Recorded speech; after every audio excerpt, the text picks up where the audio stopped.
اور جب باری آئی اللہ کے دین کی دعوت کی تو گن کے 3 دفعہ بات کی، چوتھی دفعہ دروازہ لاک کر دی۔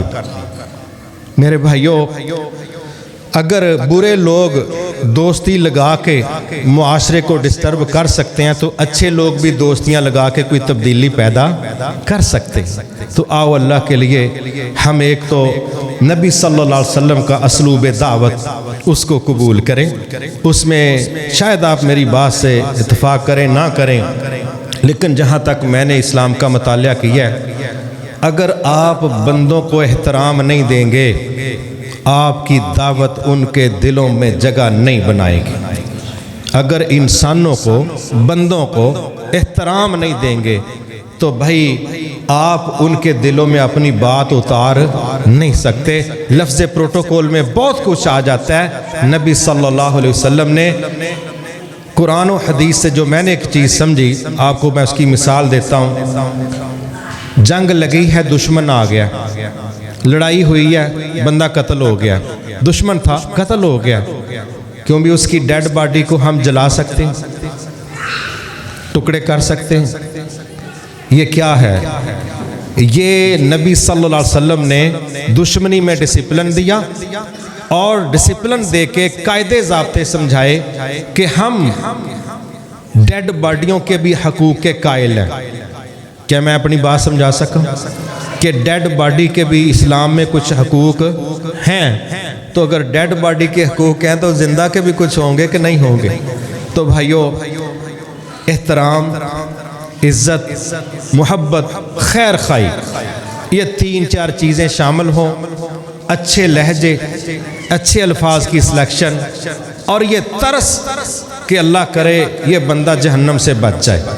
انشاءاللہ یہ آپ کے دل سے نکلی ہوئی سادی سادی باتیں اگلے بندے کو سوچنے پر مجبور کر دیں گی، باقی ہدایت اللہ تعالیٰ کے پاس۔ تو جن اللہ کے دشمنوں نے یا اسلام کا نام لے کے جن لوگوں نے غلط چیزیں مسلمانوں کے اندر پینیٹریٹ کی ہیں، میں نے ان کو جو سٹڈی کیا ہے، انہوں نے بڑے گر استعمال کیے، بڑے گر استعمال کی۔ انہوں نے پہلے لوگوں کو یہ ثابت کیا ہے کہ ہم تمہارے خیر خواہ ہیں، کسی بھی طریقے سے سب سے زیادہ مسلمانوں کو خراب کرنے میں نام لے کے بات کرنے لگا ہوں۔ عیسائی کمیونٹی نے جو کام کیا، 2 چینل انہوں نے استعمال کیے، ایک ایجوکیشن کا، دوسرا میڈیکل کا۔ پوری دنیا کے اندر جہاں جہاں ہمارے حوالے سے پرابلم پیدا ہوئی ہے، میرے محترم بھائیوں، ایک تعلیم کا میدان اور دوسرا صحت کا معاملہ یا میدان، یہ 2 میدانوں کے اندر اس طبقے نے جتنا مسلمانوں کا اخلاقی بگاڑ کا معاملہ کیا ہے، کسی تیسرے میدان میں شاید اتنا، یعنی جنگیں لڑ کے بھی یہ وہ نہیں کر سکے جو نظریاتی اور اخلاقی طور پر انہوں نے تعلیم کے نام پر ہمارا معاملہ کیا۔ ابھی جو پچھلا ایک وقت گزرا ہے، ہمارا صوبہ ماشاءاللہ کئی ملکوں سے بڑا صوبہ ہے، تو ہمارے وزیر اعلیٰ کا، جو پنجاب کا وزیر اعلیٰ، اس کا جو چیف لیول کا فائنل وزیر یا سفیر تھا نا، سفیر تعلیم کا، وہ ایک عیسائی تھا۔ اب دیکھو، جس کو ہمارا رب کہہ رہا ہے یار اس کی منزل کوئی نہیں، ہمارا وزیر اعلیٰ کہتا ہے اے سانو دسے گا تو ہاں کتھے جانا ہے، یہ جتھے آپ ہی مرے گا سانو بھی اتھے مروائے گا۔ پنجاب لیول کا سفیر ہے اور ہمیں تعلیم بتائے گا، تمہاری تعلیم کیا ہے؟ تو میرے محترم بھائیوں، اللہ کے لیے ہم اس چیز کو قبول کر لیں کہ ہم اپنی سپیڈ میں اضافہ کریں۔ ٹھیک ہے، میں سال بعد بھی کانفرنس ہو تو اس پر بھی اللہ کا شکر ادا کرتے ہیں، لیکن سالانہ کانفرنسوں سے عالمی سطح کی جو تبدیلیاں ہیں، اتنے لمبے وقفے سے کام کر کے ہم شاید مقابلہ نہیں کر سکتے۔ ایک جہاز، جو جنگی جہاز ہے نا، اس کی سپیڈ ہوتی ہے تقریباً 2400 کلومیٹر پر آور، اور جو میزائل اس کو ٹارگٹ کرنا چاہتا ہے، جی اودی سپیڈ بھی 2400 دی بجائے 1000 کلومیٹر پر آور ہوئے، یہ تو ساری زندگی توڑتے رہیں گے۔ 2400 بھی ہو پھر بھی یہ اس کو ٹچ نہیں کرے گا، اس کی اس سے کئی گنا زیادہ سپیڈ ہوگی، تب جا کے اس جہاز کو یہ ہٹ کرے گا۔ تو اگر ہم چاہتے ہیں کہ کفر کے شر کے جہاز کو